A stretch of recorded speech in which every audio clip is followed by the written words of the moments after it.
Notice that we've started our live streaming there, so I will hit record here.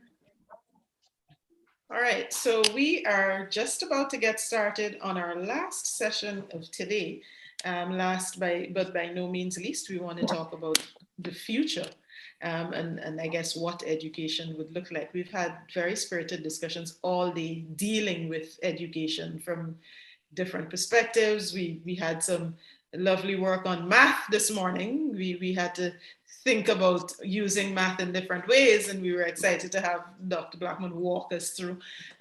We had Dr. Higgs from the Bahamas and so on. So we've been, all around the region talking about education. And in this last session, now we're going to examine education futures and what education futures would look like. So Dr. Carolyn Hale is the moderator in this.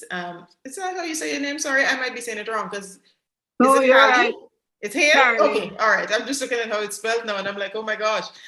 All right, so I'm going to turn it over to our moderator and let's have a fantastic session. Thank you very much, Dr. Luncheon. Good afternoon, ladies and gentlemen. I'm Carolyn Hale.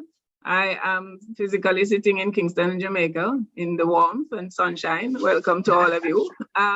We have a great panel this afternoon. I have with me Dr. Allison Leacock and Dr. Sandra Wint. I will introduce them to you later on.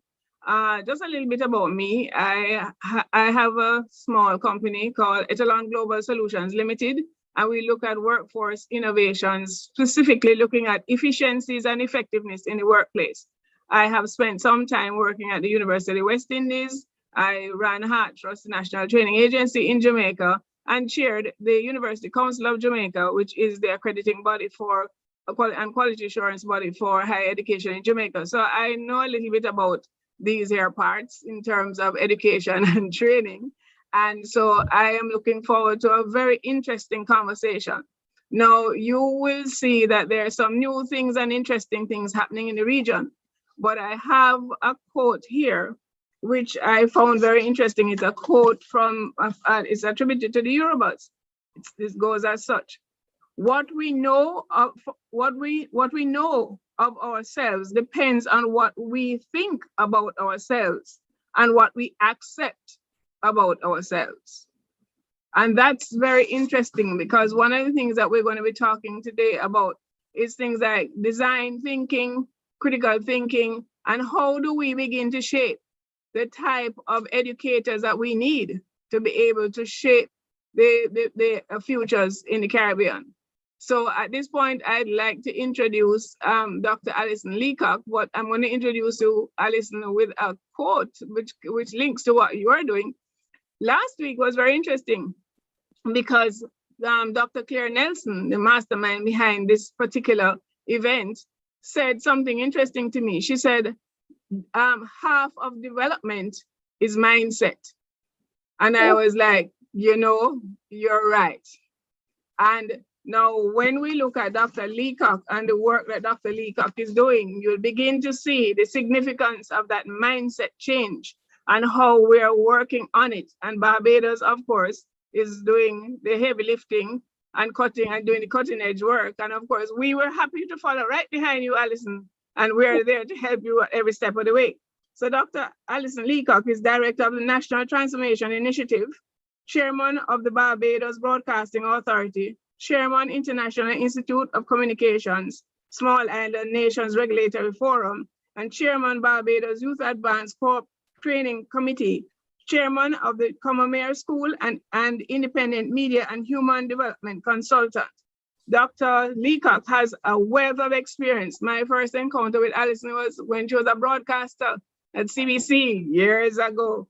She has 38 years in executive management in corporate communications, media, needs assessment, training, human resource development, and leadership, and 43 years in broadcast media, including production and presentation of TV news anchors as general manager of the Caribbean Broadcasting Corporation, among many other things. But I will let you see the magnitude and the stature of this lady. Dr. Leacock.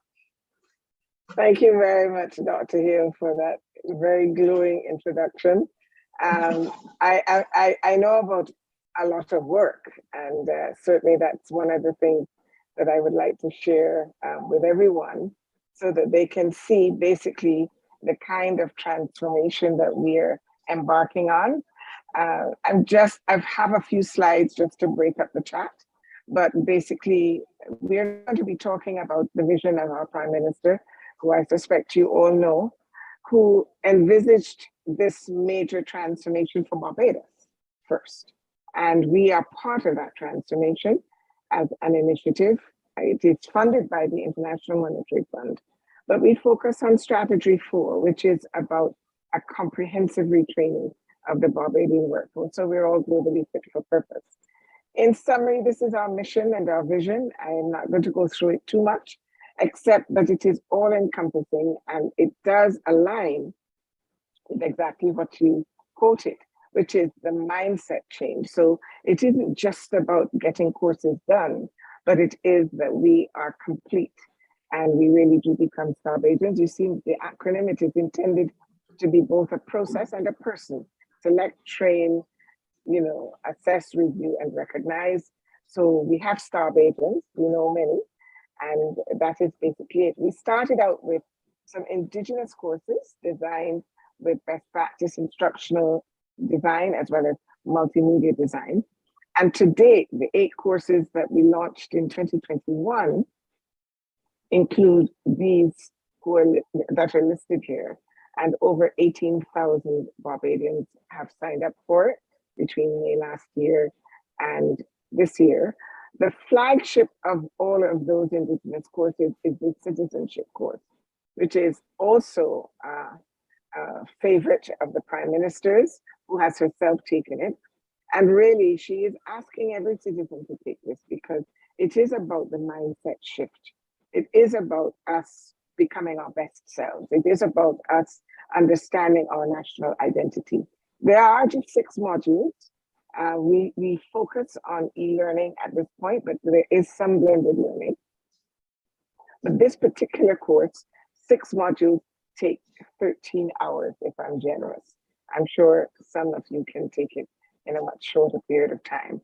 But it does capture the essentials of excellence and integrity, effective communication skills and everyday life, developing new competencies, which is absolutely essential if we want to be future forward, active teamwork, and of course, understanding my national identity.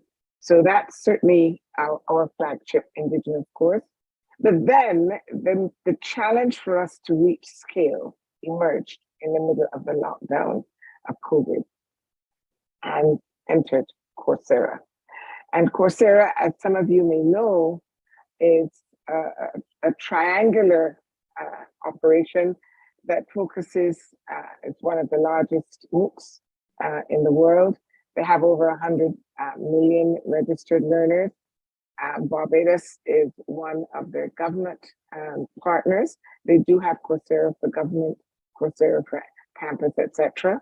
And so this is the partnership that we embarked on to really address speed and scale in upskilling and retooling every Barbadian. And the results have been quite dramatic for us as a small nation. Of course, we have a lot of heavy lifting to do in terms of people's mental perspectives. Coursera partners with over 100 governments globally, as you may know.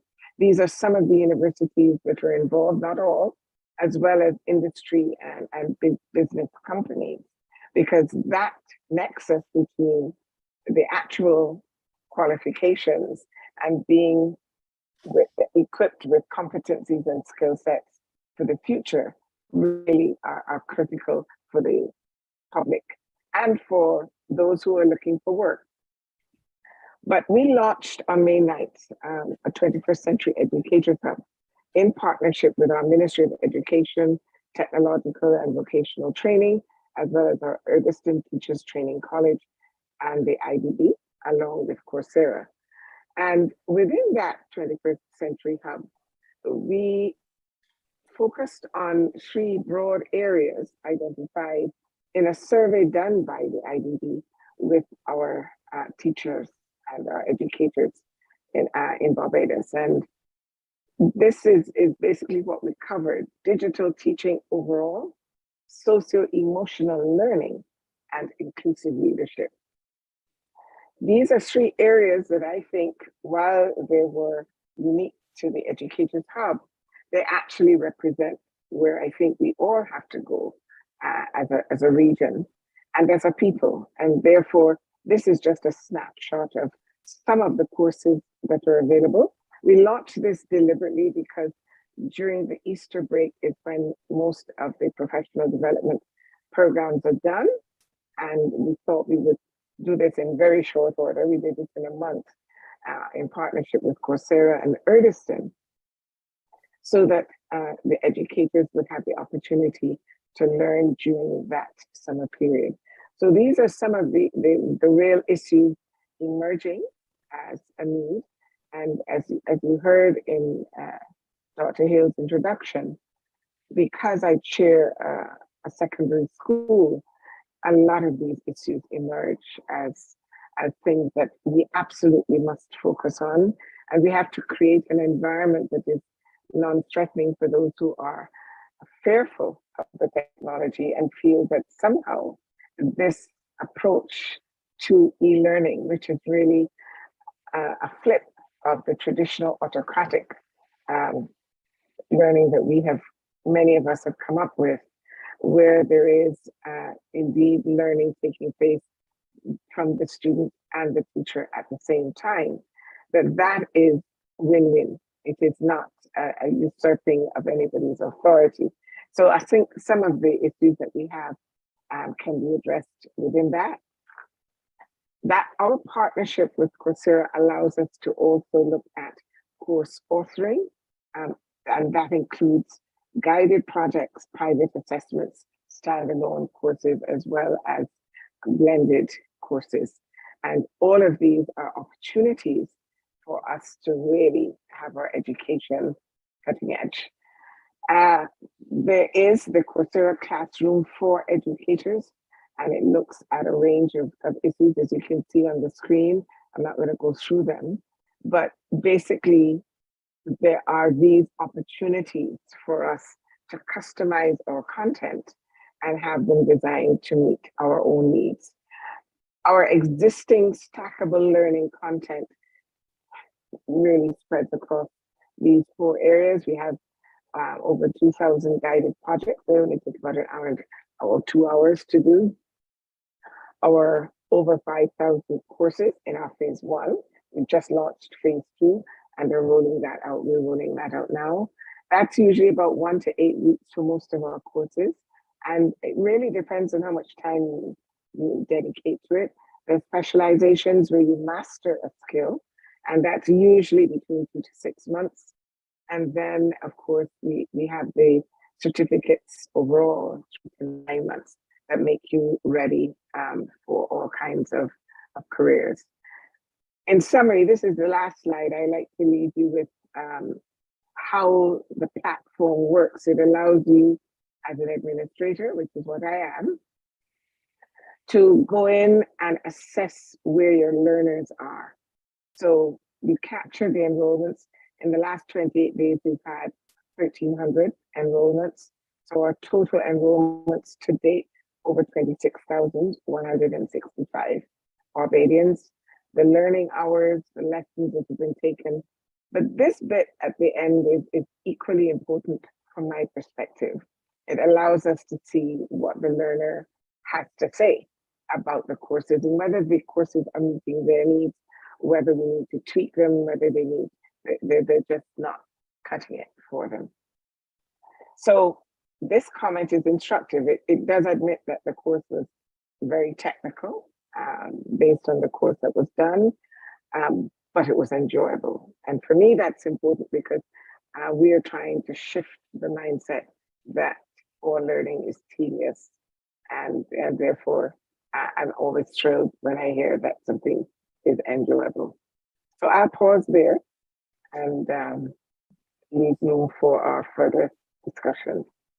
Thank you, Allison. And I'm going to come back to you to ask you a lot more about your involvement with Earlyston Teachers College and how they're responding, because I believe that is where we really need to start. And I have my own views on that. Of course, I'll be quite happy to share them, as you know.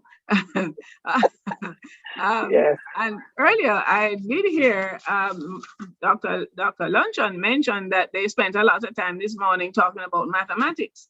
And so that leads me now to a quote from the president of the Caribbean Development Bank last week. Again, I told you last week was very interesting.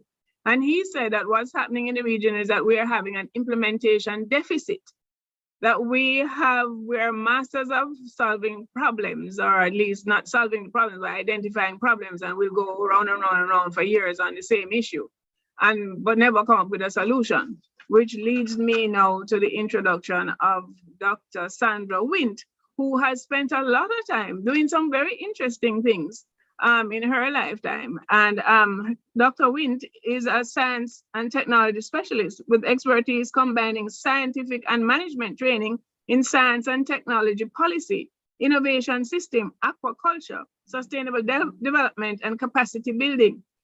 She serves on a number in a number of capacities in Jamaica. When she was here, she was executive director at the National Commission for Science and Technology, a body legislated to develop a national science policy framework for Jamaica. And she sits on a number of international committees for Jamaica. Eventually, she left Jamaica and went on to do a PhD in science and technology policy at the University of Sussex. And so Dr. Wint spends a lot of her time working on with international bodies on issues affecting the Caribbean, especially in the area of science and technology. So Dr. Wint, I hope you will draw on your STEM, which is, I know, and your innovation, which I know is your baby as well. This lady you see here has also been down in fish ponds. She was one of the first women in Jamaica to introduce aquaculture and the development of tilapia and all of that. So, we do some very interesting things, but it's the science background that helps. So, Dr. Wint, over to you.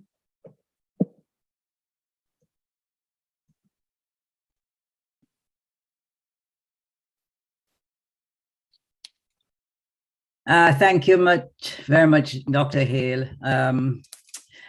Yes, that was an interesting introduction. And of course, yes, Allison, I will tell you, I used to come to Barbados to try to get Barbados to find water to grow fish years ago.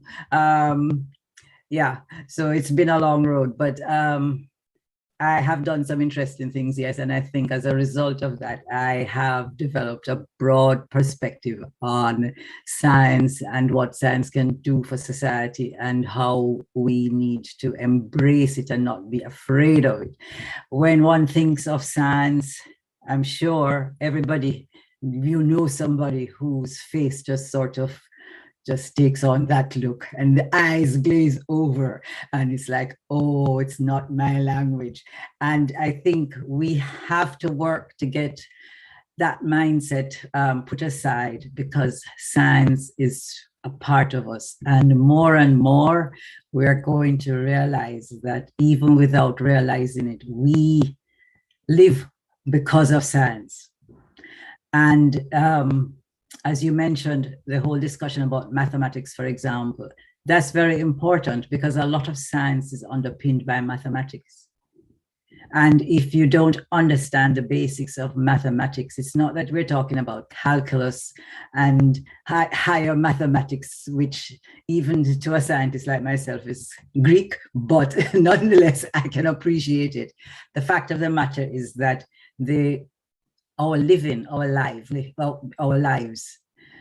the fundamentals of how we conduct our lives, our finances, etc., we all need to understand some form of mathematics.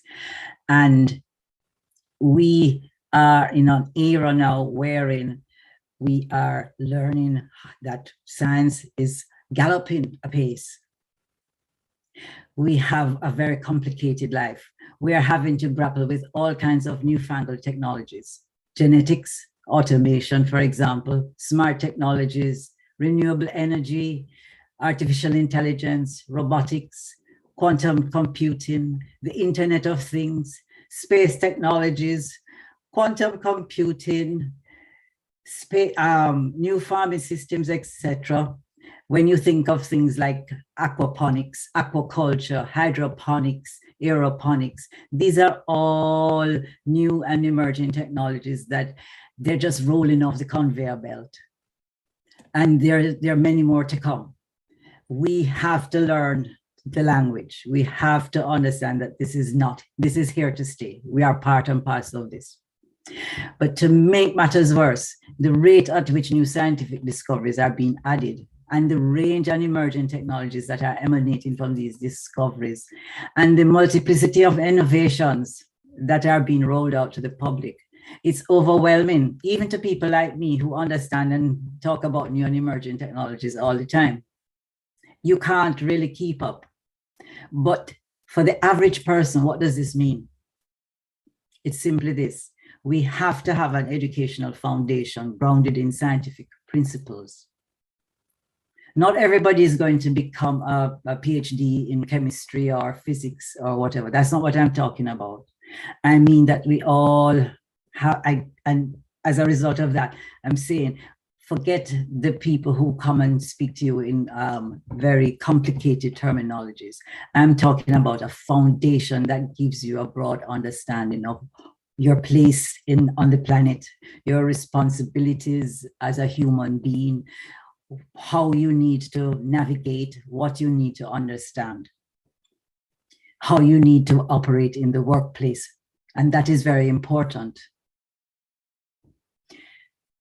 We need to understand and embrace the fundamental principles that underpin science. That's the bottom line. And I'm going to talk about one particular aspect. At the very root of science, science is about observation. When you think of all the great scientists that we've all heard of, we go to school and we all learn about them. Whether we remember them or not, when I say a few names, maybe they'll come to mind. We're all familiar with Archimedes, going way, way, way back to 246 BC and his eureka moment, okay, when he went into the bathtub and it was full of water. And when he went in, water started to come out. And the amount of water that came out was equivalent to how much of him went into the bathtub. And that has happened to all of us. We fill something up and we put something in and the equivalent amount of water comes out. That is the beginning of science we are observing, right? When we think of Galileo Galilei, who is often referred to as the father of observational astronomy. In other words, observation again, during the late 1500s. He agreed with Copernicus that the earth rotated daily and revolved around the sun. We don't even think about it anymore. We just take it as given. But it was an observation. He just was interested and he just looked. Isaac Newton in 1687 came up with the universal law of gravitation after much work and building on observation of by other scientists. We all know the story of him observing an apple falling from the tree. Why did it fall? And why did it always fall straight down? It didn't fall to the side. It didn't go in a curve. It didn't do whatever. It just fell. Right? That is the power of observation. And then Charles Darwin, that we all know of in terms of his work in evolution, in 1859 published a book called On the Origin of Species by Means of Natural Selection, a concept that we all understand and we say it all the time, survival of the fittest. This he came upon through observation. He would observe things that people would say, why is that person looking at these ants crawling around or looking at these birds? He must be crazy, you know, he has nothing better to do. But through observation, he was able to craft this theory. And so any phenomenon that can strike a chord in an observant person and set off a process of seeking answers, that is part and parcel of having that mindset that is part and parcel of science and the scientific endeavor. We do not need to have an end result in mind. We just want to know.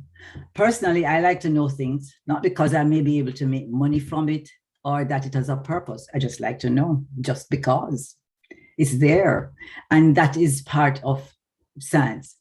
These examples that I just gave you make the case that observation is key to knowing.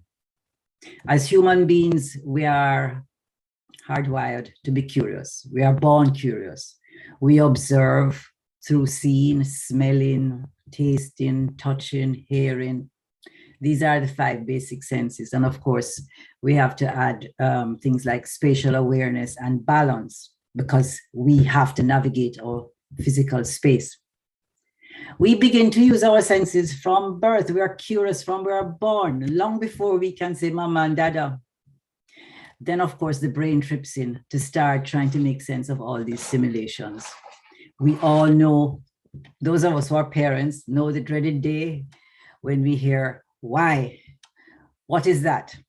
When the baby starts to talk. It's the beginning of that child making sense of the world, and the beginning of us as parents realizing sometimes how little science we know, because many times we don't know the answer, but the whys keep coming. Curiosity is therefore at the heart of learning, and this desire to know we entrust to teachers from our children are in their infancy until they depart into the world of work. Squash curiosity early, and it is hard to relight that fire. And that I think is a fundamental thing that we need to remember. We need to find effective ways to encourage and give freedom to children, asking why, what, where, when, how, through the learning process. This is not a parallel activity. It's not something that they should be expected to go somewhere else and learn. It's part and parcel of learning. It is intrinsic to effective learning, as it takes you beyond the mere learning and spitting back out of facts into a state of deep understanding of issues. And that is what makes for competent problem solving. Strong public solving capabilities give life to a culture of innovation. This is where those with the ability to pull information from different sources, draw on experiences, and blend them to address how to solve a problem stand out. But without the right background, built on a habit of using sound reasoning, factual information, experience, analysis, and deduction, the desire to build an innovation culture may not be realized. In other words, we have to start this process from the very beginning. You have to encourage questioning. You have to encourage the ability to articulate and ask questions and to seek information and how to understand that information. The freedom to ask questions, to follow clues, to observe, analyze, and draw conclusions are all part of the scientific method, whose success depends on the strength of our critical thinking skills. Critical thinking then is that ability that takes you from observation to manipulating information using analytical skills, to draw inferences, which of course needs you to always carry a healthy dose of skepticism with you. You don't believe it because it's there. You always ask, what if? Is this so? You question everything. Teachers of science need to bring these skills into the mix, as the memorization of scientific laws and principles does not a scientist make, and is insufficient in creating the types of graduates that the workplace is looking for in this world of technologically driven processes. As we are already seeing in manufacturing, services, agriculture, teaching, health, name the sector, this evolution is everywhere. We understand the importance of assessments of progress that we have to work towards. In other words, passing exams. But passing exams is not the same as being competent problem solvers. This says that an important element in the education process is missing. And increasingly, the working world is complaining. Graduates are coming to us with degrees, diplomas, and certificates, but they have no competence in navigating the world of work. How do we equip teachers to be confident in broadening their understanding of student preparation, see the need to retool their methods and embed this new mindset into how they manage their charges? To my mind, curricular development, teaching and learning methods all need to be examined within the context of delivering people into the general population with thinking skills who are adaptable to different situations, i.e. the world of work, the world of homemaking, child rearing, pastoral care, and any other field that you choose to add to this list. And with that, I thank you. Thank you very much, Dr. Wint. Now, you're probably saying to yourself, now, why did I have to listen to all of that about science and Galileo and whoever else and whatnot? But I found it very interesting. And I think it goes a good way in explaining or answering the question or the observation from Mr. Leon at the CDB, when he said that there is an implementation deficit. And there's an implementation deficit because we're not applying the things that we learn. We regurgitate, and Dr. Wint spoke of that. And so I want to bring the conversation together now. Today I was looking around for some interesting stuff to talk to you guys about. And I noticed, I decided to look to see what is the difference between a teacher and a professor. It was very interesting. I'm not an educator. I come from the world of business and sustainable development. But interestingly enough, it was very clear that there are different levels. And so you have teachers are the people who teach the foundation. And those that are dealing with the post-secondary world are the ones that are teaching about challenges and how we address those challenges. So you will find that the professors are specialists in particular areas, and they've done a lot of research and can tell you all about that. And that's what they're bringing to the table.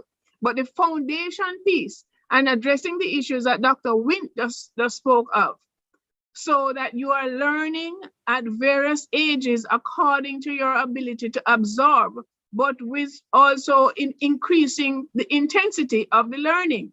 And you need that because when you get to the tertiary level, you have to be able to identify the challenge, but also a solution to whatever it is you have seen. So Drs. Wint and Leacock, my issue is that I believe we need to focus on the pre-college, the post, what we call in the Caribbean, post-secondary education leading to tertiary. Dawn Barrett Adams and I did a piece of work for UNESCO last year, looking at flexible learning pathways to higher education. And we found that it exists in Jamaica, and the government has then introduced the sixth form system and pushed it down into the school system at grades 12 and 13. Well, it creates quite an uproar because people are saying, well, not everybody can do sixth form. And what they're not understanding that sixth form is simply a level. It is exactly the same as saying grade 12 and 13. It is post-secondary. Anything after fifth form is post-secondary. And here is where we have the challenge. We have a problem, and the ministry certainly here in Jamaica has said that we have a problem with careers, the career guidance. When I did the research this morning, it says those that are dealing with the grades 12 to 13 should be looking at careers and looking at the challenges that exist in the world. So you begin to shape the minds so that when the student moves on to higher ed, they are able to accept the novel ideas that the professors have researched and then apply it to challenges that they see around them in the Caribbean and come up with the innovation. So ladies, both of you, how do we change the mindset in the teachers' colleges? Who's gonna jump in? Allison. I'll jump in first because I think I would like to go even earlier than post-secondary, because I think just before what we would call in Barbados the 11 plus, There's a natural curiosity that is encouraged, but it is muted and stymied when we get into the secondary schools. Whether that is because the teacher training colleges have programmed the teachers to consider themselves the fount of all knowledge or not, I don't know. Because children come into the secondary schools equally curious, but we find that we're so quick to say to a child that asks either a question we don't know or a question that is challenging, that child is disruptive, or that child is difficult, rather than engaging in this exchange of ideas, which allows learning to take place at both ends and in different ways. I believe that the Erdistons and the teacher colleges need to embrace the fact that there are multiple intelligences and that there are varying learning styles. I don't think we do that. I think we focus on the collegial approach rather than the developmental. And because we do, then the teacher is duped into believing that their way and their style is the only way. One of the values I think that COVID unwittingly created was this idea of e-learning, because e-learning forces a teacher. Now, granted, most of the institutions introduced remote emergency teaching during COVID, understandable. But after that, we now had 2 years of it. And there were opportunities for our teachers to appreciate the different skills required for e-learning.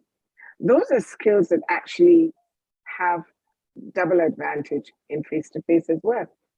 Because if you make your classes engaging, they're going to work, whether they're online or face-to-face. Now, face-to-face, you have the advantage of, the tacit cues, the nonverbal communication. But if your class is designed to capture the intelligences of those 30 students, they are going to be engaging. And I don't think we are programming or training our teachers to appreciate that there are children. Yes, we might look specifically at whether teachers are trained to spot dyslexia or autism or any of those. But autism is really difficult to detect in a classroom.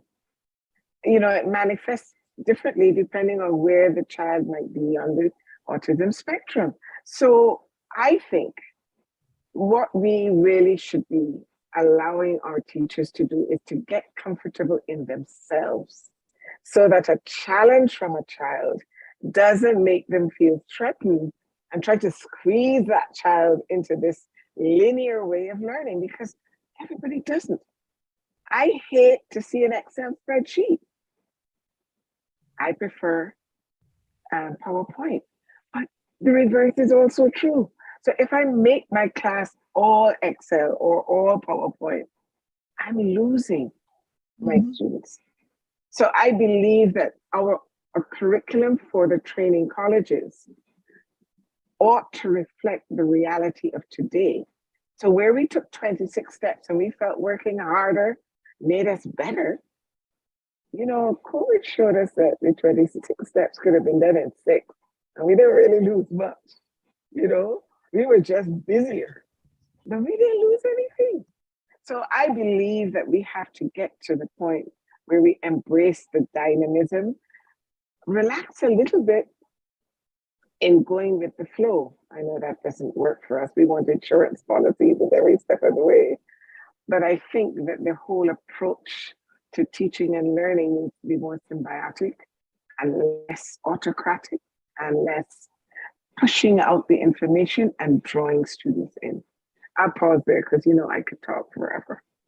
All of us. But Dr. Wint, you have created something that you call building personal resilience, and that links back to what you were saying before and links with what Allison was just saying. You want to talk to us about that? Yeah, but before I say that, I just wanted to add that I think learning should be seen for what it is. It is a journey of discovery. And it is the acquisition of knowledge, which eventually will, with its experiences and the information that we garner over time, create a body of wisdom. And we want to have countries full of wise people.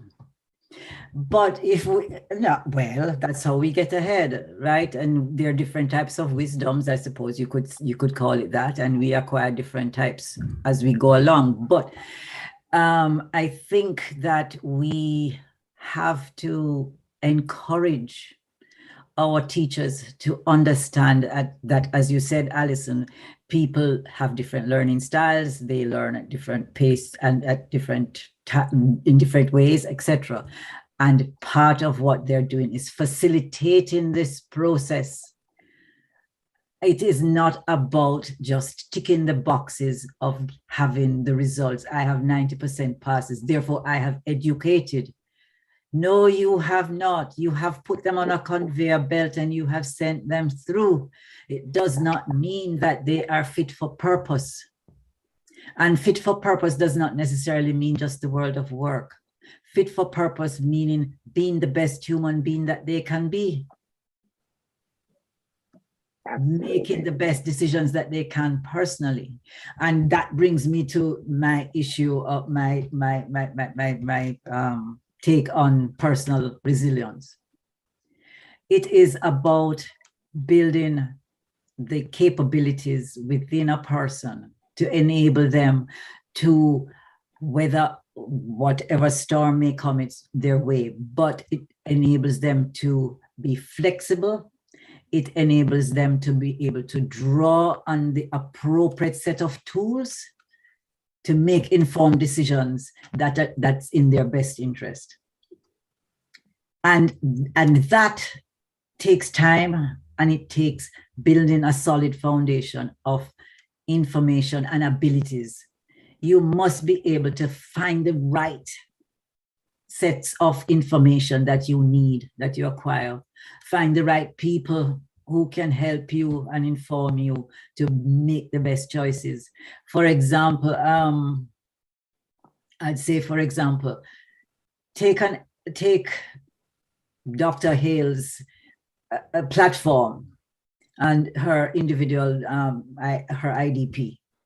If you look at the questions and the process that it takes you through, it is creating a logical framework for a person to enter and start to think about themselves.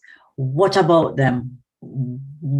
How do they honestly assess their attributes? What are their weaknesses? What do they need to build? What are their dreams? These are the things that people sort of in a kind of a scattered way, yeah, I would love to be a doctor, but do you know what it takes to become a doctor? Have you thought about all of those things? Are you doing the right courses at this point? If you don't, then how are you going to get there if you haven't started these? So my thing about personal resilience is having a framework. And that starts, as you say, at the very bottom, the foundation, the ability to ask the right questions, the ability to seek information, the ability to bring the right set of attributes together. But that I jump in here. Thanks for the plug. You wonder what the IDP is. I created a concept. It's not my idea. The individual development plan is not my idea, but my particular method is what Dr. Wint refers to as the building personal resilience. Because the thing is, if the teacher is not confident, and if the teacher doesn't know what's happening in the world or doesn't have the confidence to say, I don't know, but let's go look it up, then you're going to just tell the child, oh, be quiet, you're disrupting my class. I don't want to hear any more from you because the child is showing you up. Now, this is where I have an issue with the teachers' colleges. When I ask, why aren't we making teacher education a postgraduate degree, I get all kinds of stories about philosophy and what philosophy? Okay, when we do the research, we see that what we're actually doing is following on from post-emancipation. That's how it evolved, and we have not really changed the way we approach education to support a developing country. Now, if you come to the table with your discipline and I teach you how to teach, that's a different person. That's a different person as opposed to bringing somebody who's learned how to teach and you're going to teach them the discipline. That doesn't make any sense, because what we need is somebody who's confident in themselves and then and you don't have to have a degree, because remember now in the Caribbean, we have what we call the National Qualification Framework. So this argument that we're hearing that, people, because here in Jamaica, the government is trying to put in a licensure framework. And the argument is people are going to be put out of their jobs. No, they will not be put out of their jobs, because as a policy, the government has the National Qualification Framework, which means that any receiving higher education institution or employer can look at where you are and all of your prior learning and your history and determine where you are placed on that framework that is comparable to what we know as a traditional education. So nobody is left behind and people can move from one side to the other. So my thing is that we need to refocus on the teaching of teachers, expose them to more interesting things that are happening there. One of the things that we are looking at AI, I mean, I have a long conversation with Alexa here, and there she goes, she pipes up. And sometimes she actually answers back. But I discovered you can ask to put in an actual session with the bots, and they talk to you and you talk to them, and you begin to understand how they're using artificial intelligence to understand how to interact with other humans. Well, we need to interact with them to figure out what's happening and then to determine how we are going to program to our benefit. So this is why I'm so fascinated with Barbados and the NTI and the whole issue of the metaverse. Now, Barbados is a tiny country, 166 square miles. I tell you that all the time. But when you add the metaverse to that, Barbados land space has increased exponentially, and the things that can happen within that space is amazing. But if you don't get the people to change and think, you will only have the space on paper, and then what? I think there's a fundamental thing that we need to bring to the table, and that is an understanding of what we are. We have become so accustomed from the scientific point of view what a human being is. Okay. But the notion that with science and technology, we can enhance our possibilities beyond the present physical framing of the body and what we can see and hear, augmented reality, artificial intelligence, robotics, genetics, all. And here's a pet thing that I like to bring in, and sometimes people get shocked. The whole concept of called transhumanism. This movement which talks about prolonging the human life, your existence. And when you tell people things about being a cyborg, and they think of Terminator, and Terminator's here. I mean, folks, let's get real.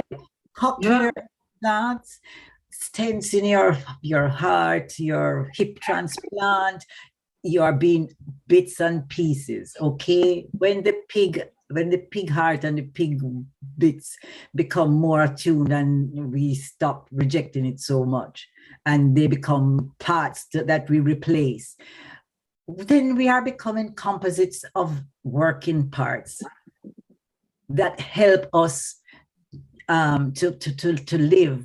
But we need to understand that when we have these enhanced attributes, it gives us greater capabilities to do much more and to understand much more. And unfortunately, I'll throw a spanner in the works for a bit. If we are not careful, we will develop two tribes of people: those who are enhanced and can move forward, and those who are left behind. True. So the digital and scientific divide will grow wider. And hence it is much more important that we take stock now, that we start to bring those people up, and not because we think that they don't understand and they're not bright enough and they're not think. There are many ways of learning, and there are many things that we can learn. We don't all have to learn the same thing. We don't all have to learn at the same pace. Listen, that brings me to your NTI and Coursera, because when I listened to your workshops in May, and people kept saying, well, you don't have to have a degree, you don't have to have a degree. I got a little concerned, because yes, you don't have to have a degree to earn, but you need a degree sometimes, or some people need it in order for the countries to be able to move ahead. So I don't want people to get the impression that degrees are bad words, or that they are difficult things to attain, because if you look at the National Qualification Framework, it's very easy to attain it. And so that's why I'm very interested in what Barbados is doing with the NTI, and I think we need to focus on that and use your experiences to see how we can change the whole mindset of the teachers and the teachers' colleges to create the type of people that we in the Caribbean need to be able to improve our well-being. That's what it's about, making sure that where we are in the Caribbean is comfortable and the others want to come here and live. So I was chomping at the bit when Dr. was chatting, because she was raising so many things that we have to navigate simultaneously. I wanted to start with the divide, because I'm a proponent of e-learning. I did distance education, but more for the equalizer it can become. Yes. For people who do not fit neatly into our traditional schools. So when you raise the point about degrees, and you don't need a degree to access this, I come back to the divide. Mm-hmm. Because whatever we offer, however wonderful it is, if I dropped out of school for whatever reason, maybe I didn't fit neatly into what the school wanted me to do, and I suppressed my passion, that doesn't mean I don't have what it takes, but I've been told that I don't have what it takes. I think everybody knows Barbados puts a premium on education. So we have a berriffle, as we would say, a berriffle of educational institutions. The people who want to get degrees will get them. Our bigger challenge in the Caribbean is measuring competence only through the qualifications, yes, only through the traditional academic qualifications. When all of us here know that we have some real genius young people who are sitting in their bedrooms every day in their pajamas, earning more money than the three of us combined, and then some, working for people in Dubai, and they didn't fit the stereotype. They may not even have a single certificate, but they're whiz-kids. So for us as NTI, we're not saying one or the other. We are saying that there is an opportunity for us to appreciate the breadth and the depth of what education is, of the skills and the competencies that are equal to the PhDs or degrees in their own sphere. And that one is not less than the other, because the way, what you know as a master craftsman, I don't. And that shouldn't diminish your ability or the respect that you ought to have as a citizen of the region. But what I think is really staring us in the face that we are not addressing foundational, functional, and digital literacies. Yeah.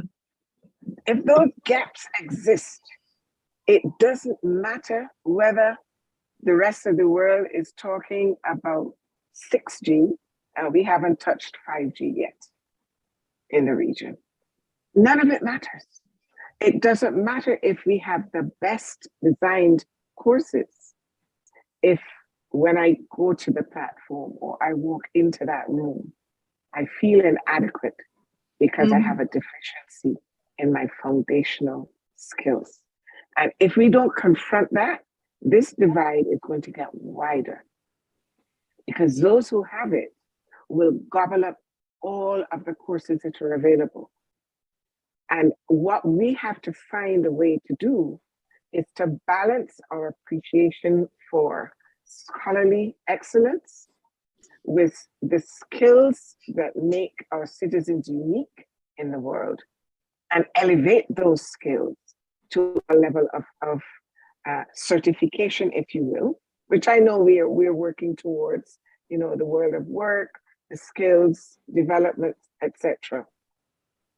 But the mind shift has not happened. It hasn't happened. And what we're seeing as we look at the future, the prediction from the World Economic Forum is what? 149 million digital jobs by 2025. But equally, they're seeing 3.3, not million, billion jobs that require human skills. We in the Caribbean have never focused on the strengths we have as a people with those human skills. What we've focused on is getting this qualification. How many of us go into a classroom and the first day, and the student, ma'am, what's going to be on the exam? You know, they're not interested in the learning journey. And they actually feel that when they get that paper, it's a guarantee of a job. When you and I know that the game changer between the candidate that is equally qualified is a candidate that shows some human skills. Absolutely. That's what distinguishes the candidate we want from the candidate that has everything technical. And we work with people like that, technically capable, don't get on well with people, nobody wants to work with them, and they won't make a decision, or they won't try something new. So from where I sit, everything we're doing has to pull those people along by confronting the inconvenient truths about our true literacy at those three levels. That's what I think we're not grappling with. That's so true. Allison, remind me that there's a famous Bajan writer who died last week or the week before. George Lamming, that's right. He made a fantastic statement. He said that the Caribbean people have been socialized to focus on the labor market and not on being social beings. And I think we now need to shift to include being social beings. He so laid that out, and it was just slid under the table. It's something that we need to revive and put it front and center, okay? Because I am one of those lecturers when they ask me, is that on the exam? Actually, it was another colleague of mine who said it first, and I adopted what he said. He said, we're not paid for you to pass an exam. We're paid to educate you. That's what we're paid to do. Absolutely. Okay. And if you don't, and I always have a lot of patience for students who will plod along because they're trying to learn. The ones that really get me are the ones who will do anything to get an A. Yes. And they cannot reason to save their lives. And one of the things that's really troubling us and coming back to that social being, critical thinking is based on your beliefs and your assumptions. And this played out in the Caribbean big time with the vaccines, because a lot of the ideas around religion and not taking the vaccine, yet till you take a vaccine for everything else. So why is this one different? It's the same thing. You talk about 6G and 5G. There's some beliefs that we're holding on to that are keeping us back. And we have to change the way the broader population thinks and can reason things through for themselves. And so on getting the educators to change their own mindset and expose them to broad thinking of futuristic thinking is what is going to make a big difference. Because you know more than I that when Miss says, everybody does. It doesn't matter whether Miss is right or wrong. They're going to do what Miss says. That's correct. Okay. We're looking at a circular situation in a way, in that society, our teachers come from our society. Yes. And if our society has a certain mindset, that's what enters the classroom. You have to find a way to break that. And you have to find a way to get the society to shift its focus. Its focus on passing and getting grades. I remember my first job interview, I was asked whether I got how many A's I got and what have you. And then my boss to be said, you know, I'm really not focused on grades. I'd rather have somebody who has a C grade, who has common sense and can work and apply, right? And I thus thought, okay, fine, this person is making sense. And I think this is something that we have to look at. The students are coming out into this society that they're not in sync. If the society is demanding the degree and the A grades and the what have you, and you in the system is telling them, listen, you need to have this rounded education and the emphasis is not on. Both have to be in sync. So there's a re-education of the society that is needed to go in tandem, because the world of work and where you fit in the society must also match with the learning process.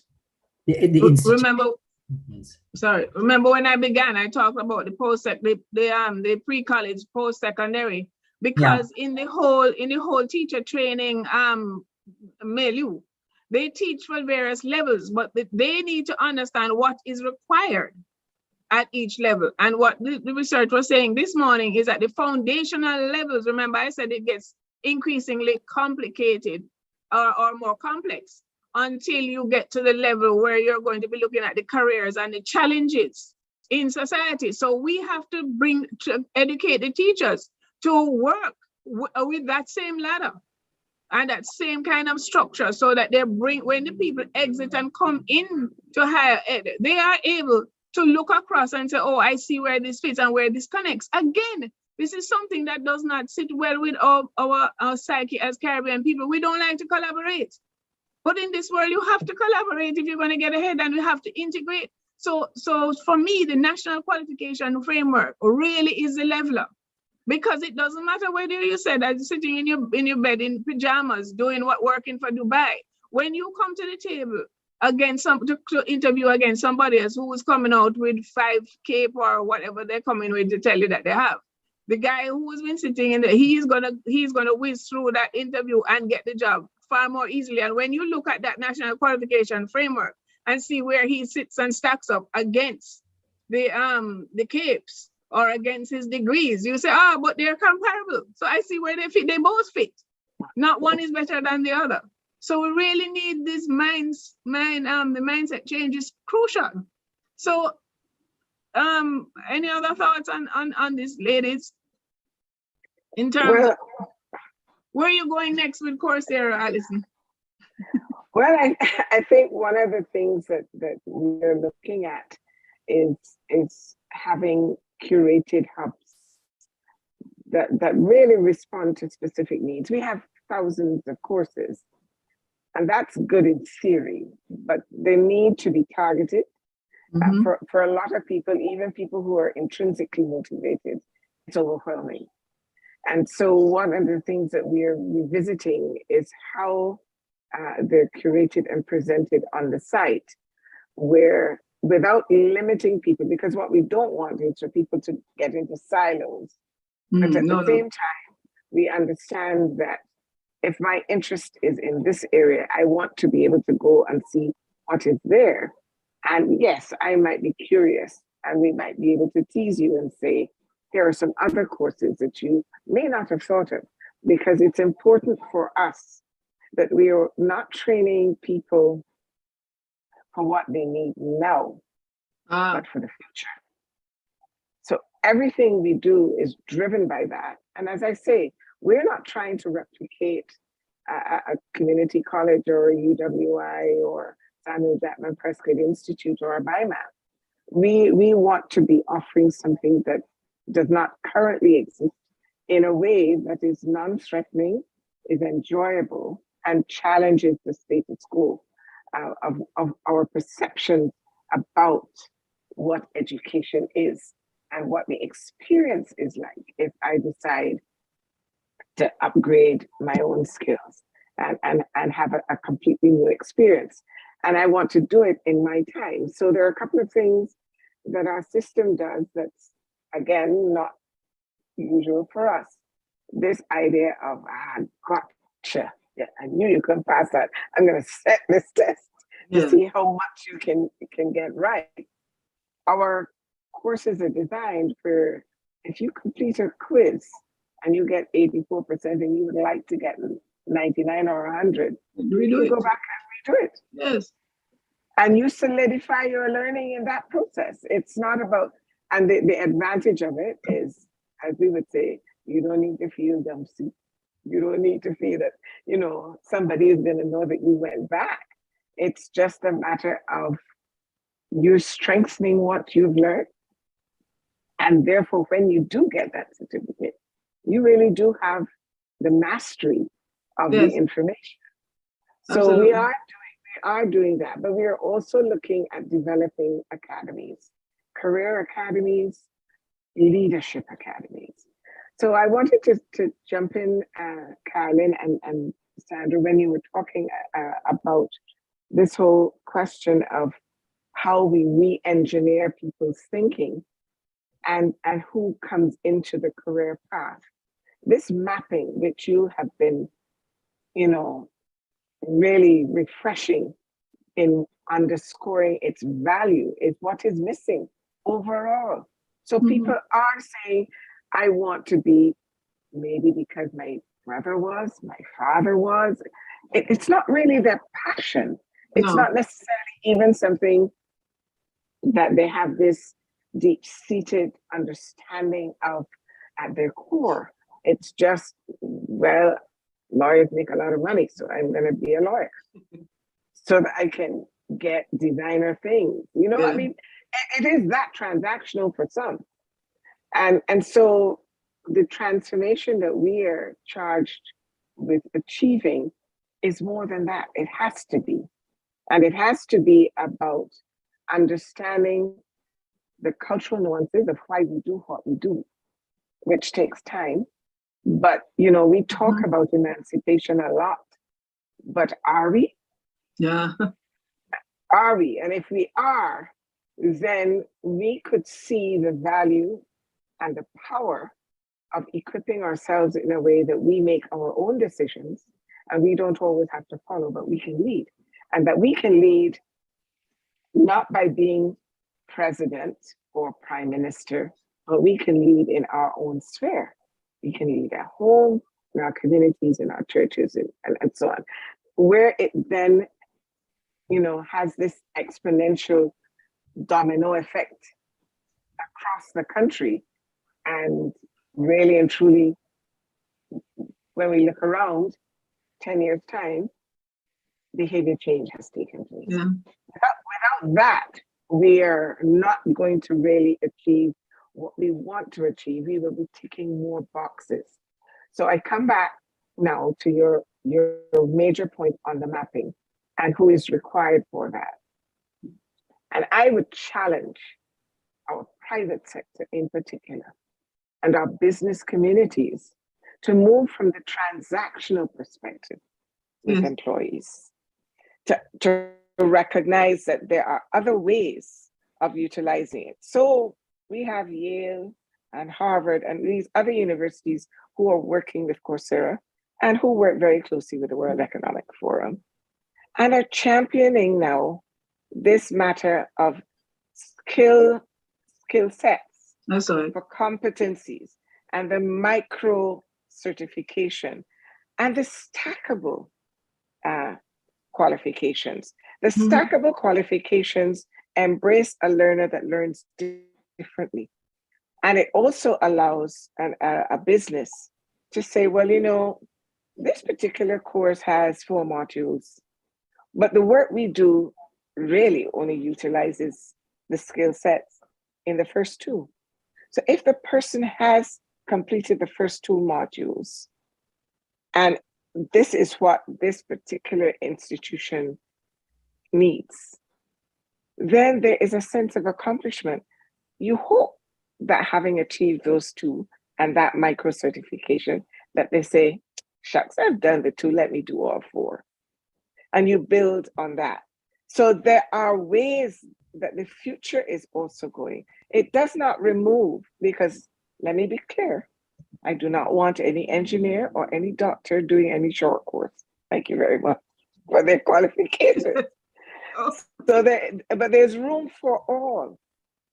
And I think that is one of the game changers, really, that is interesting, because what they have done in their recent surveys is recognize that there are more people going towards that approach of skill competency as opposed to completing the course or the degree, as the case may be. And what I think we want to be able to say to people is there's room for all, but here's a path you can take. If your confidence was shattered at school because you didn't respond in that linear way, there's another path to help you get there. Absolutely. And let me just say here now, I'm coming to you, Dr. Wint. But in Jamaica, we have just finished crafting the standards for micro-credentials. We did the stakeholder consultation, and it's back in now with the University Council of Jamaica to be tidied up, take into consideration the comments, and then we'll go to print. So by about August, the micro-credentials will be out there, and they can be used. Now, the way we have designed those micro-credentials is that they are stackable. You can get an entire degree on Correct. the technical side with your micro-credential, okay? We had academia and private sector at the table with us as we crafted it. And so the micro-credential also addresses that issue of wanting to be able to buy the designer clothes, because the micro-credential is a small unit of learning that you earn, from which you earn. Its first intent is to allow you to earn. And having done that, it's built in such a way that when you present it, or present several of them, as you have just said, to the receiving higher education institution, they have credits. So you are transferring credits into the traditional system. If you wish, or if you're working with an applied university, you can get a full degree, a technical degree with your micro-credential. So we have sorted that out. That's ready to go. That will be ready to go by about August, September, because it's gone through the process and it's just tidying and editing now. So that's real. Those issues are real. But as you also said, you said repetition is gives you mastery. Repetition gives you mastery. And what people have not come to understand is that it's not so much about wanting to be a lawyer or a doctor or Indian chief, because they're clustered. All of those occupations, not occupations, but the jobs are clustered, okay? And they're clustered around learning in terms of theories. So what you're looking for is actually the transferable skills. So I always use agriculture, food, and natural resources as an example. Those 3 are clustered together. And so you can move, once you have a competency in one, you probably will have a competency and can be employed in any of the other 2. But people don't understand to look at it like that. We have just inculcated in them, there are only a few things you can, there are thousands of jobs out there, and there's a space for everybody. So what we need to do is identify your competency and show you where it fits. I mean, Dr. Wint and I have this debate on and on about this sort of thing on a regular basis. From your science side, for example, Dr. Wint, STEM. One of the interesting things about STEM is that it is science, technology, engineering, and mathematics. Engineering does not fit with construction or architecture. It fits over here in science and technology because of the processes. So it's really very interesting And maybe you might want to talk about some of the things that you saw in your, or have seen in your science and technology policy that brings all of this together. Well, actually, what I was going to touch on is something that you said in passing, but I think it's very important.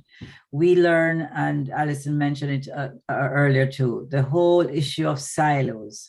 Learning subject matter. You learn chemistry, you learn philosophy, you learn, marketing, you learn accountancy, and they stay in their silos. The way the world is going now and the way things are intertwined and interconnected, we can't just expect that a student will come out after having studied one discipline or a group of disciplines, but nonetheless, they think that they are fit for work, but they don't know how to integrate their learning.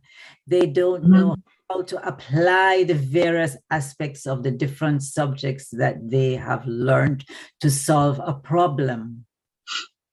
That is what has to happen. We have to adopt a multidisciplinary approach to especially our postgraduate degrees and diplomas, etc., because it is about applying those foundational bits of information to solve problems. And problems don't sit in the mathematical corner or the physics corner, or the organic chemistry. If you're dealing with an issue of wastewater management, you need chemistry, you need some geology, you need some physics, you need some engineering skills, you need the mathematical calculations, all of those things. And you need the zoology too, you need the botany, you need all of those things, and you need to bring them together. So on two fronts. One, our teachers need to have broad appreciation, I'm not saying that they're to be experts, but they need to have broad connections, the disciplines that are relevant to their area of teaching. And also they need to be able to direct you where to look, how to search, how to get information. But on the other hand, we also need to learn to collaborate. Yes. Because we don't know everything. And for us to be able to bring the skills to the table, we have to learn to collaborate. And one of our pet topics is we in the Caribbean need to learn how to listen. If Lord, we can't learn. Oh my goodness. it's an interesting question. If there project-based learning in the schools, by and large, outside of what's required by CXC, which is the integrated school-based assessment, and the SBA, the school-based assessment, not really. And this is part of the thing. I have chaired secondary schools, and I've tried to get the teachers to look at the curricula, the CXC curricula for the CXC, which is the fifth form, the CSEC, which is where the grades 10 and 11.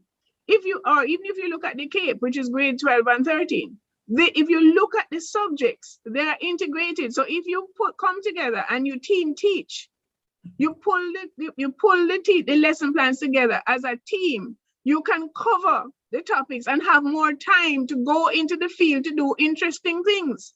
But we find the easiest way out, and we only want to work by ourselves. And so we're not doing that. So again, we have to show people, okay, you want the easiest way out. We know how it works around here. We find the easiest way. If you work together as a team, spend the time up front. In August, when you're supposed to be doing your lesson plans, you say, oh wait, but I have plenty of time to take them on field trips and get them excited or look at stuff. One of the other pet peeves that annoy me, okay, is this business about learning loss. If we had been thinking, the teachers would have been on the television and the media with the ministry saying, look, you can take the children outside, look at the ants and tell them what the ants are doing. Look at the trees, look at that. You don't learn just from a book. Thank you. So I'm telling you, it's mindset. It's mindset. The team teaching, I've been talking about this, and you know what it is? It is territory. Yes. It is territory. Because it actually makes your life easier. The 4 sets of eyes engaging with the class. Absolutely. It is win-win. It can't be anything but. Can't be anything but. Because you see, from an interdisciplinary approach, many times I sit and I'm talking to Dr. Wint about something, and when I'm talking from a management perspective or sustainable development, and when she brings in the science process, I'm like, whoa, that's exactly what it is. Exactly. And then I begin to think in a completely different way. You know, one of the things that she talks about when I see education in that light is a reticulum. Okay, the cow's stomach and the many compartments, but it all stays there and churns around and it fattens the cow. So why we feel that we can't learn, you know, and we have the segments, but the segments also have to connect. Yes, you can be different, but you have to know what in tourism they call competition, where you compete, but you cooperate because you have to survive. But the different sets of eyes bring a completely different perspective to the table. Absolutely. And to just one other thing, Allison, talking about the private sector. The private sector needs to understand education, okay? Education, like tourism, are 2 subjects on which everybody is an expert, but nobody really is an expert, okay? And so they go off and they say lots of interesting things. And I'm going to give you a practical example. Some years ago, CXC had something called BASIC. There's an examination called BASIC. We had BASIC and you had general proficiency. Well, the private sector here got it into its head that BASIC meant that it was less than and it wasn't good, and they didn't want to hire anybody who had BASIC as a qualification. I happen to have been sitting on the alumni of my high school, so I went to find out there was a problem there, and I went down to the Ministry of Education and I asked the education officer with whom I'm speaking, what's the difference between BASIC and general proficiency? He looked at me and he laughed. He said, lady, one question on the exam paper is the difference. We set the general proficiency for the people who want to go on to higher education, and the basic education is for everybody who is going out into employment. And the private sector did not stop until they abolished basic and only focused on general proficiency, which was not for everybody. Now, I blame the educators because I would have stood up and pushed back on the private sector to say, no, you need to understand education. I need to understand why we have it this way. And that's why you need a different set of eyes looking at things and being able to discuss broad topics. That's what we need. But the private sector is looking at reputation. And outside, if they have all basic qualifications, or they employ the dunce people, the staff not bright. That is what perception, that is wrong, but it's as superficial as that. That's true, but when you look at their bottom line and you see what the dunce people can produce in terms of the bottom line and the revenue and the growth, you begin to say, wait a minute, I need to revisit this. So, Alison, to what extent is NTI engaging with the private sector in terms of mindset? You know that we've been trying since we opened. So we went back again when Coursera visited, and we are beginning to see some really glimmer of hope. A little glimmer. In fact, we tried to handhold them and feed them, because initially we wanted to ensure that what we were offering aligned with where they saw the vision for the sector 5-10 years from now. Well, 5, we don't go as far as 10, given the rapid changes we see now. But we did approach them to assist in ensuring that our curation was relevant. And they came back and said, we are surveyed out. And I was like, that's a wonderful way to make data-driven decisions, because how else are you going to? but we persevered. And so we actually then changed around the survey and simply had a list of areas that they could just tick the box to identify the areas of interest. So out of 200 and something to date, we have 20 responses. We'll see. I know. So I think that's a very hard nut to crack. And I will say this, they're products of the same educational system. Yeah, they're products of it. Yeah. They perpetuate it. Yes. As they perpetuate it. We even saw this in our BEST program that the government introduced for the tourism sector during COVID. Because it was incomprehensible, I think, for some in the sector. And it was not only hotels, it were any operators in the sector, direct and indirect tourism.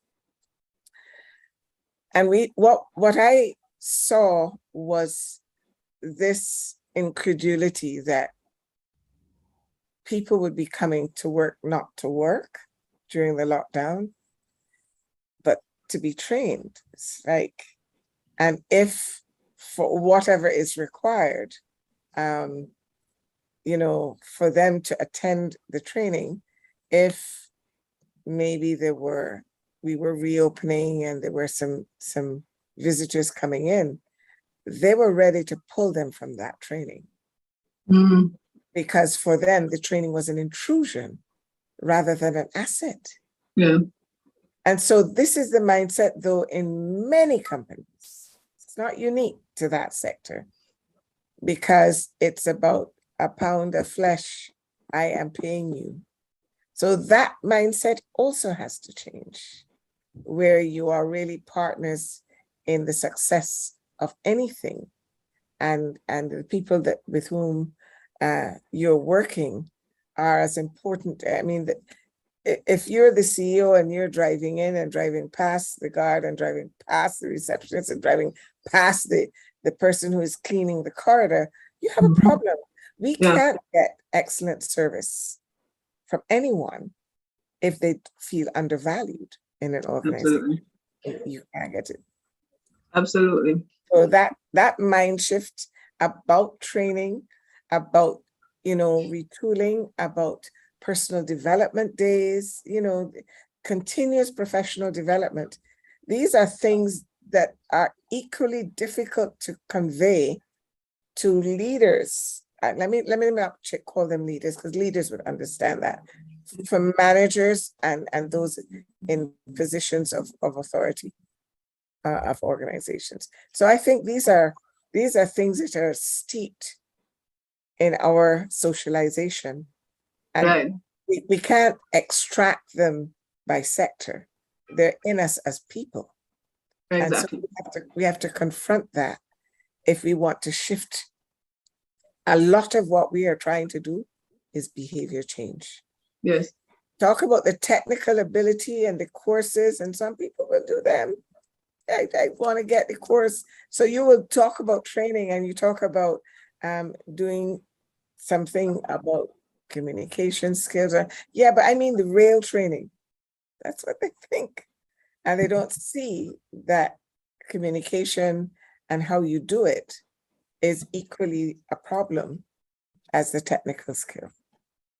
So I think there are a lot of things that we have to do simultaneously to shift the paradigm and to really shift the mind about where we need to go now, not how we've always done it, where we need to go now. And that discomfort is understandable because it is really quite drastic from what we've known.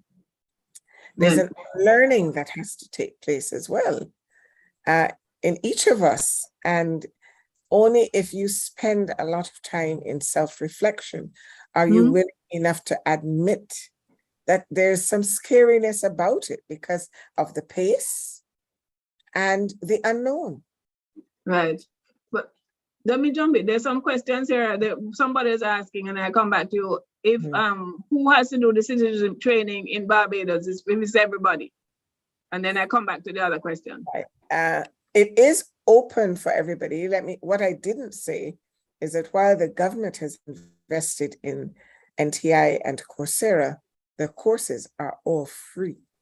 Yes. For citizens. Every course is absolutely free for every citizen of Barbados. The citizenship course has been made a requirement for some courses that the government is putting on. One of them, the Construction Gateway Initiative. And so they have included citizenship as one for those trainees who are embarking on the face-to-face construction citizenship initiative. And our Prime Minister has been an exponent of it. So most of the time when she speaks, she encourages them to take it. And we always see a spike after she says it. Yeah. But you see, it's what Laming was talking about in terms of being social beings. It really is important. It's critical. There's another question here. Somebody was asking, saying that there should be more soft skills put down into the school system. But the soft skills, they talk about it, but and now that in Jamaica, let me speak for Jamaica. Now that we have introduced the sixth form program, pushed it down into grades 12 and 13. So all schools will have, everybody was going through to sixth form. They won't graduate until the end of grade 13. That's when you graduate from the school system, because you will finish your secondary and go on to post-secondary. So they can leave the post-secondary system with their associate's degree, full CAPE associate's degree, or a full occupational associate's degree in whatever trade they wanted to pick up, as well as they can exit this. They would have left one of those two, or some of them may just not be ready to move up to do that, but they would have gone up to grade 13 and got their school leaving certificate. So they have married some of the soft skills into the system. But one of the things that I think the private sector needs to understand is that the game has shifted, and that the learning management is actually going into corporations. And if they listen carefully to Coursera, they will see that a lot of the digital jobs they have partnered with IBM, Microsoft, and all of them. And not only are they training the people on Coursera, they are hiring. They have recruiters on Coursera, and they're hiring directly from Coursera into the big corporations and the Fortune 500 corporations. This is real. So when you're here tinkering around and driving past the person and turning up your nose and think you're better than, they are going to get on the line through the 20,000 licenses that Barbados government got for them and the free training. That's right. And they'll be working with Fortune 500, and you will be looking for people to work for you. So it's time to wake up. The other thing is this: when Google realized that we had 20,000 licenses that the government bought, they donated 20,000 scholarships. There you go. So we have both. We have both. And the value of the license is that the licenses are for 1 year. So potentially you could have 4 students per license.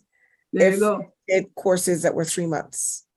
So you're technically talking about the capacity to train 120,000 people in a year with those licenses. And let me also say that in talking about the issue of soft skills, I've rechristened them success skills. Absolutely. Without them, the critical skills fall short of going over the edge and separating yourself from the next candidate. And so the Prime Minister has also charged us with adapting our citizenship course for primary schools. So we will be using more gamification for that.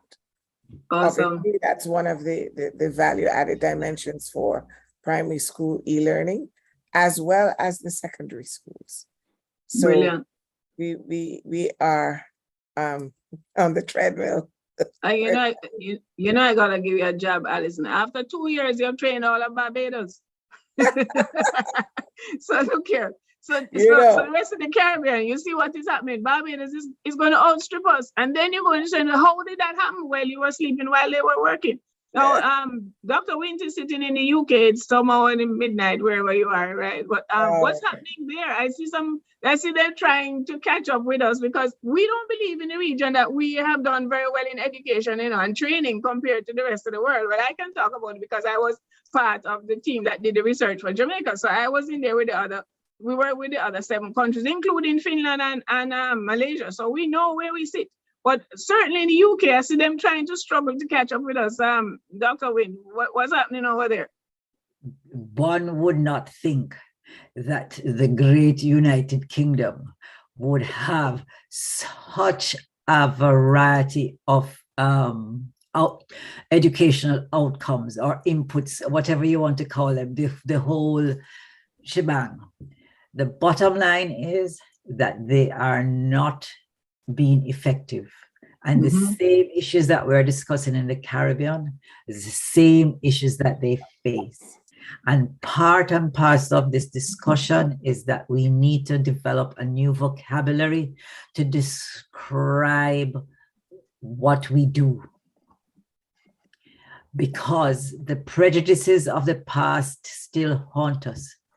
We look down on a plumber, but here, in the last 2 decades, in particular the last decade, graduate students with masters were going out and training to become plumbers because plumbers were in high demand and were earning more than most graduates going into a white-collar job. Yes. Those are the realities that we face, right? You tell most parents, I want to become a plumber, and they say, no way. Why not become an engineer? Or, if you like to tinker with things, because it sounds like a profession. But I'm here to tell you that there's a shift in the things that really matter as to how society works, because that is what it all comes down to. What are the skills that keep society moving seamlessly and efficiently? And if you have those, remember in the US, when the whole discussion about renewable energy took off and moving away from coal, and the previous president back decided that miners, you have to train them, and they were being trained as solar panel fitters. And it was one of the fastest growing job sectors in the United States. That is how we have to think. What is on the horizon? What is beyond that? And we have to start equipping people to become the people who are going to operate in those environments and those jobs. Remember the days when you used to have, stenotypist and admin assistant and various other titles and so forth, stenographer and so forth. They no longer exist. There are jobs now that will not exist in another few years. What do we do with those people? They have acquired skills, but what are those skills transferable to? Yeah. That's what the opportunity is. Yeah. That's where the Coursera opportunity lies. Right. And this is not an ad for the NTI Coursera courses. It's just a reality, because what they did as we identified the training tracks was to show us the job losses expected and how those persons could use those skills into the newer jobs that were coming forward. Because remember, it's competence. Yeah. Yeah, but here's the thing. In the past, a cycle of a technological cycle would be several years. It gave societies the chance to adjust and to creep along, and and the new technologies coming on, it would creep along until it took over. But now, new technology upon new technology upon another new technology upon an emerging one and so forth. It's rolling. It is multiplying. It is thing, right? And we have to try to keep pace. Otherwise, you're going to have people who are left out. That's one. But we're also going to have skills shortages in all sectors. Right. No, this How is do you, where, how you mix how do you bring the two together? all right, well, that's a good juncture, because that's where when I spoke about the national qualification framework in Jamaica, and the students who are now going into the extended high school system, they're coming out with occupational degrees. So you can come out with an associate degree as a plumber, because even when I lived in the US, right, plumbing is what we call dirty trades, but those plumbers make more money than anybody else, and the students did not want to go into plumbing. But that's the trade that always makes the most money. But so you can come up through the ranks as with an associate's degree in plumbing coming through the school system, and then use that to go over into one of the applied universities to do engineering, or into traditional university to do engineering. Somebody who has that combination of skills is a very valuable recruit. Okay, those are the types of person. In fact, when I was at Heart Trust and seconded from UWI to Heart Trust, and we had an agreement with all of the universities, but in particular UWI one of the professors there, he was the dean for the Faculty of Science and Technology. He saw the value of the dual certification, so he took his engineering students from Mona and sent them down to me over at Hart in the National Tool and Engineering Institute. And so they came out with 2 certifications. They came out with a level 3, which was a supervisory level with the technical skills, but they came out with their bachelor's degree from UWI. Now, when you hire that person, that is a very, very strong candidate. And so pushing the 2 things together and getting people to understand that there is no difference, because I actually commissioned and did twice a review of the technical vocational education and traditional education. There is no scientific difference between the 2 tracks. They merge at level 4, which is the associate's degree, and then you begin to apply your cognitive skills. If you remember, Dr. Ramphal, the young man who was doing medicine, but he also used to do a lot of tinkering around with making things when he was at home. He was studying the heart and realized there must be an easier way. And he and his friend who was doing engineering, they created a stimulator from the pig's heart to understand how the heart works. It became a big deal, and they use it quite worldwide to teach medical students about the heart. It was the guy's interest and figuring there must be an easier way to do this. Mm-hmm. It's curiosity. Exactly. It comes right back. That's all it was. And he was like, man, I can't bother this. There must be an easier way. So being a good West Indian, he just tinkered around with it and he did it. Now, ladies, we have talked ourselves into a frenzy as usual. We have a couple minutes to go. Is there do you have any profound words that you would like to close on? I'd just like to add one last point from my perspective. I think we really need to have a way of making people change their perception about jobs. For example, I go back to the plumbing example. Plumbing is not just a wrench and a pipe anymore, you know. It is scientifically based. It is computerized. It is. But let's call it hype technology, okay? I mean, for whatever you want. I'm trying to find a word, but the bottom line is that it is a technology. It is understood. There are scientific principles that are applied. You have to apply physics because water don't just, and whatever. There's gravity and all kind of pressure and friction and so forth. They have their computer, their sensors and stuff. They have to understand the readings. They have to know what it is that they're doing. They have to understand all of those scientific principles. So the bottom line is that no matter what the job is, there are various what would I call it, scientific and technological principles that underpin these trades, right? It's not a you that, there you go, knocking, you go on boss, see that, it will hold you kind of thing. It's none of that anymore. There are principles that they learn. And I think if people understood that, there would be honor in all of these trades. Absolutely. You said it so well there.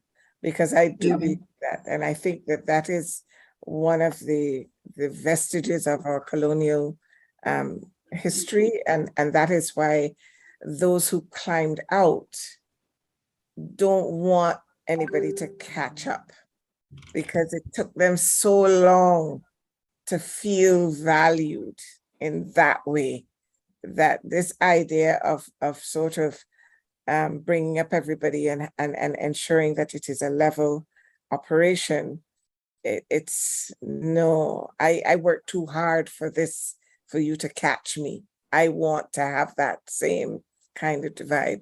So for me, I believe that as a Caribbean people, there's no shortage, there's no possibility of us not achieving the technical know-how.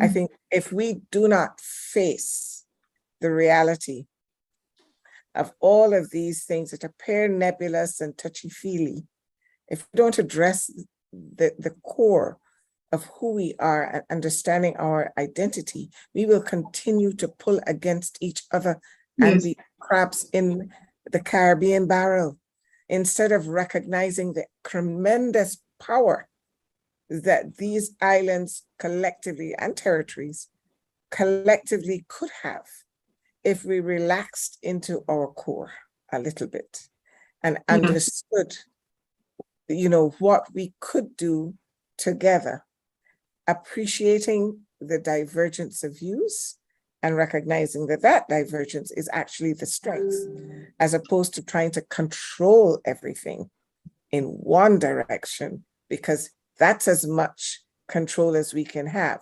If there are multiple strands, then I can't control all. But I do believe that the way we are going to see the transformation in education is not just with, it's like going digital, as we all know. We can have the grid, but if you haven't moved the mental shift that is required of your people, nothing will happen. The grid will stay there. We will have civil servants wedded to their large, hardback blue books, determined to write every minute from every meeting and never get rid of that book because they don't know.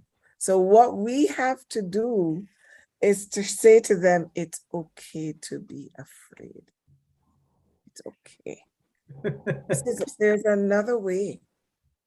And in order for you to continue to contribute, this is a tool that is going to help you. In the same way that initially we didn't want these. Yeah. Now, every great grandmother everywhere in the world is talking to their great grandchild on Mother's Day or wherever through this. So whether or not they will use it to have an IG account or not, the point is they will use it and they will be able to communicate. And I think we simply have to get the paradigm shift, get the mental shift, and ensure that we have to create safe spaces for the change. If we don't, people will resist the change, and the change isn't waiting on us because we just too small to bother with us. And what will be sad is that those who were going to make it anyway will make it. And that portion that feels invisible, feels irrelevant, feels unwanted, feels inept, will continue to feel that. And we will continue to be chasing our tails and saying, we have to do something about the crime while we sit in our living rooms and we keep driving by the guys on the block with our windows up and our AC on as if they're nothing. We can't move forward as a region if we leave them behind. And it's not to be patronizing to them either. It is that we have to appreciate that true education is education for all, not those who would get it anyhow. And for me, the NTI's work, I am clear that we have enough in our offerings for the people who will gobble it up. I'm not worried about them. I am worried about those that have felt excluded in education for so long. And we have to have an avenue to draw them in so they see there is another way. You weren't Dupsy just because you did not respond in the way that the teacher taught, because you learned differently. I feel as if we don't do that and confront the gaps with the 3 literacies I talked about: foundational, functional, and digital literacy. Financial literacy too, that's a whole nother conversation. Sorry. But, you know, we really do have to be genuine about wanting to educate in a way that is empowering, so that we inform, we inspire, and we motivate. Thank you very much, ladies. Dr. Sandra Wint out of the UK, who's way past your bedtime. Not quite. I have one phrase: embrace the change and level up the society. Indeed, because change gonna come. Yes, I thank Dr. Allison Leacock and the National Transformation Initiative. Really interesting stuff. The Caribbean is not short of ideas. The Caribbean is not short of talent. We don't listen. We don't like to cooperate. We have sufficient policy tools to be able to make a difference. And that is what we ask of the diaspora, to help us to get those who don't want to listen and realize that opportunity is here. With or without them, we will change and we will become a greater force to reckon with than we are now. The National Qualification Framework, the micro-credential standards, and the brilliance of what I call the street genius, the guy that sits on the street and can make anything at all, from anything at all. We will embrace him and we will bring him along, and you will see a great difference. Give us 5 years and we'll be there. Thank you very much, ladies and gentlemen. I hope you have enjoyed our little conversation on smart education futures. Thank Dr. Claire Nelson and her team for inviting us to share our ideas with you. And until next time, we'll talk again next year. And here is Dr. Nelson. We have to invite Dr. Nelson to have a word. Claire, please step in.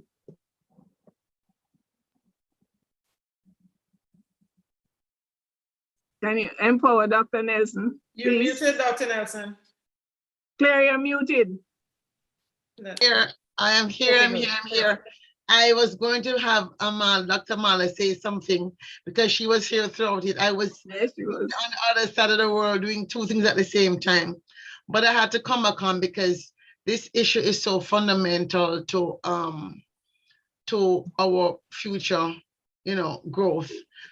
They've started with a really good thing this morning, and you have been here all day, Amala. Today, when Dr. Blackman said, lawyers and politicians don't create jobs. Lawyers and doctors don't create jobs. I fell out of my chair. And so this whole way of critical thinking, science and technology training, food security, agriculture, all the things we need to make things, the things of life, and the way we must design our way into a sustainable future requires a new thinking style. So I'm really happy to meet the both of you virtually, and Dr. Hale has agreed to kind of support this process going forward. So she'll be pulling in from all of the corners. Dr. Mali, want to say something before I talk about tomorrow? Absolutely. I've been typing things in the chat. I mean, I've had questions. I've been trying to, contain myself. One of the things that I really liked is the fact that Dr. Wint spoke about observation. And a lot of times we observe things, and I say that from the perspective of being a social scientist. And even though I'm in the management field, there are things that I take with me that are related to culture. So for instance, I remember as a child, so this had to be 1991, I think it was, I had gone to Barbados to do my silver award for the Duke of Edinburgh Award scheme. And I'm coming from St. Lucia at this time. And I remember thinking how clean the streets were. I stayed in St. Matthias Gap, and I went back there several times since. And in fact, so much so that I had a best friend from Barbados. So I'd be there all the time for crop over and so on. And I remember going back to tell Daddy that, you know, one of the things that I don't understand how Barbados is able to do it, and I had to be maybe 15, how Barbados is able to transfer that sense of pride where everybody has it. And he didn't get it because he wasn't there with me in understanding. And then I think he had gone to Barbados for training because he worked with Peter and Company that was owned by, it might have been Hanchelinus. I don't remember now. No, Goddard's. He came back and he's like, I know what you were telling me about all these years ago. So I'm like, good. So I'm not crazy. So someone else understands it the same way that I see it. And I'm bringing that up now because to look at Dr. Leacock's presentation on that citizenship thing, where you teach every single Bajan who they are. I mean, why can't we run that throughout the region? And that's why I asked, does CARICOM know about this? Because every other place has an issue with crime, and crime is related to people not understanding that sense of community and understanding who they are. Now, it's not a situation where Barbados doesn't have crime, but because Barbados is able to control what they report to the public, I mean, it's mind-boggling. And I mean, I know people who make a lot of money from the criminal elements in Barbados. I mean, Andrew Pilgrim is one of my very good friends. So, you know, I understand how this works. But at the same time, having that level, that sense of pride to, if you can get that to trickle across the region. We talk all the time about Jamaica and Jamaica's level of crime because of how porous the borders are and so on. If they were able to understand that all these guns that they're bringing in and everybody wanting to be a don in their own community and all of that is really hurting instead of helping, I think we'd be in a completely different place. So there has to be a conversation. I would say there needs to be a conversation had with CARICOM, so that Barbados has already done the work. It's not going to take that much for people to, that's why I said there was a template, because other countries should be able to fill in what makes them St. Lucian, Trinbagonian, you know, whatever else people are. So we have to find a way to really spread that message. I like it. I'm going to be talking about it for the rest of the week, so that people will be, seriously, so people just be fed up and be like, all right, well, we need to, you know, and then I'm actually going to message the deputy director of CARICOM, because it's, to me, it's that important, and it's simple. We keep trying to complicate things. Someone has already done the work. Let's just run with it. So those are some of the things I've been waiting to say all afternoon. So thank you, Dr. Wint and Dr. Leacock and Dr. Hale for asking all the right questions in between. Yeah, thank you so much. And as you mentioned, that, so that people know that this issue may actually come up in Friday when we deal with security. That's our closing session on Friday is going to be our attempt to have a mega meeting on crime and security, but from the point of view of corruption and transparency. We really want to have civil society in the Caribbean trained, not just the professional civil society, but the average person in civil society, to understand what a whistleblower is, what the law is, what the rights are, what politicians can and cannot do, and then have the professional NGOs that are working in the space, institutional strengthening and training, have the judges and the lawyers and the prosecutors being able to understand how they move these cases through, because we cannot continue to have untouchable politicians and expect to have a society that is well run. So I want to thank you all again for being here. Thank you so much, Dr. Hale, for bringing your pasta to the table. And I'm really happy that it went well. And invite those of you who are on the call to remember that tomorrow is our healthcare conversation and disaster resilience. And Thursday is all about prosperity, agriculture, blue economy, energy, and financial services. So we have a really robust week left. I feel we did good on day 2. Give yourself I think so too. On the back. Thank you, guys. Take care. Thank you.